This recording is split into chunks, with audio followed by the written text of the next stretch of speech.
Something has changed in Ukraine. For the first time since this war began, Russia is successfully striking multiple Ukrainian high-value targets well behind the line of contact. What I think we're seeing is a change in the Russian targeting process that coincides with a shortage of Ukrainian short-range air defense munitions. So let's get into it. Now, as a little personal background here, I do feel like this is kind of in my wheelhouse. I started my time in the Army as a company fire support officer, overseeing a team of forward observers that were out front calling in strikes on enemy positions. I then spent time as a battalion fire direction officer for a HIMARS battalion.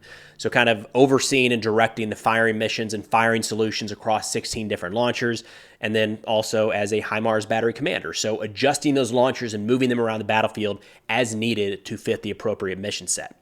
Now, what we've seen just from video footage in the last 7 to 10 days are 2 HIMARS launchers destroyed, a helicopter refuel point hit with 3 helicopters destroyed, and then 2 air defense systems, I believe, maybe more. One NASAMS, and then one was the Patriot and or the S-300. Either way, all of those are very notable targets, and they all operate a safe way back from the forward line of contact. So it's interesting that all of a sudden, in a short period of time, all of those were hit and recorded on video. So there's a couple terms I'm going to use throughout this video: high value target and high payoff target, that I think are worth defining. They can overlap at times, which makes it a little bit confusing, but at a high level, high value target is a target that the enemy commander requires for the successful completion of their mission. It's very enemy focused. A high payoff target is a target that's considered crucial for the success of the friendly component commander.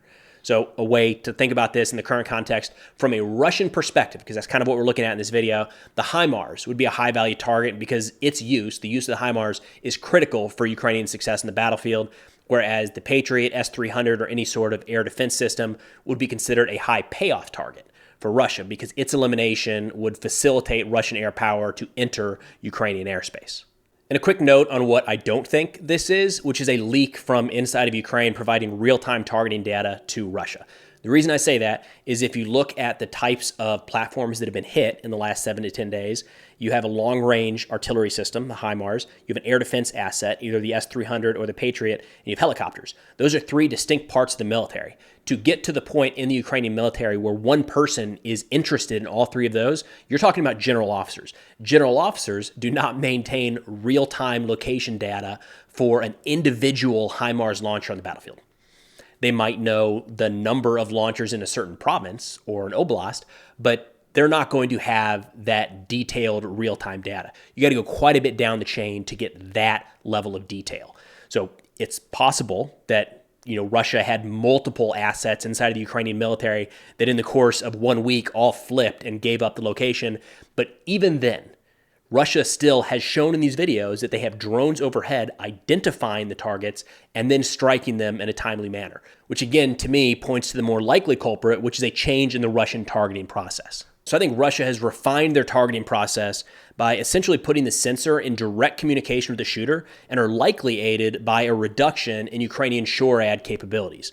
Now, generally speaking, the targeting process is the means that a target is identified all the way through the impact by the missile, drone, rocket, mortar, etc. So for direct fire engagements, that's pretty easy. You see the target, you point and shoot. For indirect fire or trying to hit something that the gun or the shooter cannot see, there are quite a few added steps here. So a generic process might look like this. A forward Russian unit spots Ukrainian HIMARS in the woods. That scout element passes the coordinates back to their company headquarters, assuming that headquarters doesn't have artillery in direct support and might be firing other missions. They're calling that target up to their next headquarters of sorts. That battalion, regiment, or division level headquarters then gathers the intelligence, the information, and determines what assets they have available that could best strike that target. If the strike is approved and the target location is confirmed, it's then sent to the firing unit. Again, this could be aircraft overhead, could be artillery, mortars, missiles, rockets, anything. That unit then inputs the targeting data and executes the mission.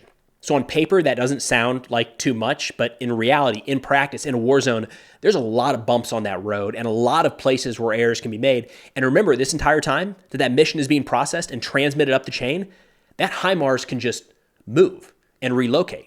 Right? So from the start of this war, we've seen a significant gap in Russian real-time dynamic targeting. Now that process is hard at baseline, but it's also something they just have not done very well at all. And now they are. So the sudden change to a force that can consistently hit high payoff mobile targets back to back is probably not due to a few weeks of Russian troops running through battle drills. My estimate here is that Russia has placed observers from firing units closer to the line of contact. Those observers are exclusively hunting these high value, high payoff targets, and when they're spotted, they send the data direct to the firing unit, which is likely some medium to long range precision strike system like the Tornado or a ballistic missile unit. What that would look like in practice, as kind of an example here, is 2 Russian Tornado-S MLRS platforms assigned to a small mobile headquarters element and a team of forward observers that are working closer to the front. Because they're directly working together, those observers would be scanning areas within the 120 kilometer max range of the Tornado-S. So when they shift locations, the launchers move as well. Having 2 launchers dedicated to every observer team would allow that platform to maintain a ready-to-fire status 24/7.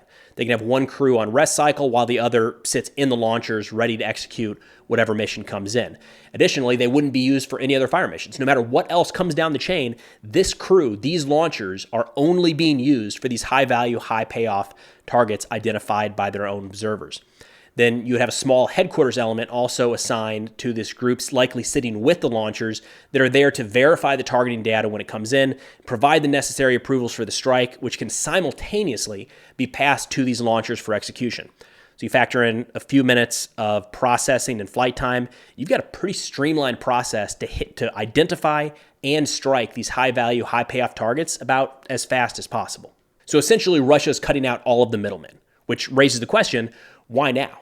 Why didn't they just do this from the start? It doesn't seem like a crazy solution. That ties into the second aspect here, which I believe is the reduced availability of Ukrainian short-range air defense assets and maybe a reduction in Ukrainian electronic warfare capabilities. So the ability to strike mobile targets isn't just a matter of spotting them, but maintaining eyes on throughout the entire targeting cycle. Right? If that HIMARS is spotted and a GPS-guided munition is launched and that HIMARS moves 100 meters down the road, you're going to miss it. Right? So you have to maintain eyes on throughout the entire targeting cycle. Now, if you notice, each one of these strikes has come along with a significant amount of drone footage of assets like HIMARS, S-300s, Patriots, and helicopters that are not traditionally operating very close to the front lines. That means that these Russian drones capturing this footage are likely operating inside of Ukrainian airspace. So this could be a change to the Ukrainian electronic warfare set. Maybe Russia's found a way to operate in areas where these drones were otherwise jammed. We did just a few weeks ago see a picture that Ukraine had recovered a Russian drone that was operating with 10 kilometers of fiber optic cable, essentially a landline drone, right? Which might make it rather immune to the Ukrainian jamming efforts. At the same time, it kind of limits the range that the drone can fly, but who knows? Maybe that's something being used here. And you have to take into consideration the possible shortage of Ukrainian short-range air defense assets. Things like man-pads that would be used to target these small observation drones. There's been a significant holdup in the United States and elsewhere in getting additional aid to Ukraine. It's not out of the question that air defense assets have slowly dwindled. Russia hasn't really stopped launching drones, firing missiles and rockets into Ukrainian territory. They're using air defense assets every single day. If those aren't being replenished at a significant rate, it's not out of the question that there are significant gaps now opening up in Ukrainian airspace that Russia has identified and are now exploiting. So the big question then is, what does this mean going forward? Now, be forewarned, we're about to speculate based off an estimate, so take that with the appropriate level of skepticism. But like so much in this war, it depends. So I would expect that in the short term, some of these more critical assets for Ukraine are being moved further away from the front, which will no doubt have an impact on current operations. Now, the loss of a handful of HIMARS or air defense platforms doesn't mean that Russia is necessarily primed for a breakthrough anywhere along the front, but it makes you question what other assets are now having to be moved back that can no longer support the troops at the line of contact. Now, if the lack of short-range air defense systems really is playing a significant role, then the long-term picture here really isn't good, pending a resupply of those munitions. So if Russia is able to continue operating these spotting drones inside of Ukrainian territory, that's a big problem. There's no two ways around it. As these high-value, high-payoff targets are found and destroyed, these Russian drones will likely just push further and further into Ukrainian territory. And it's no secret that Russian munitions have the range to strike anywhere inside of Ukraine. So if they're dialed in on their dynamic targeting and have found a way to keep these observation drones airborne, that's going to be a very, very challenging environment for Ukraine to operate in. So again, that's my estimate. That's what I think we're seeing play out in Ukraine right now. But it's undeniable that something has changed. Something is allowing Russia to effectively target multiple Ukrainian high value and high payoff targets well behind the line of contact.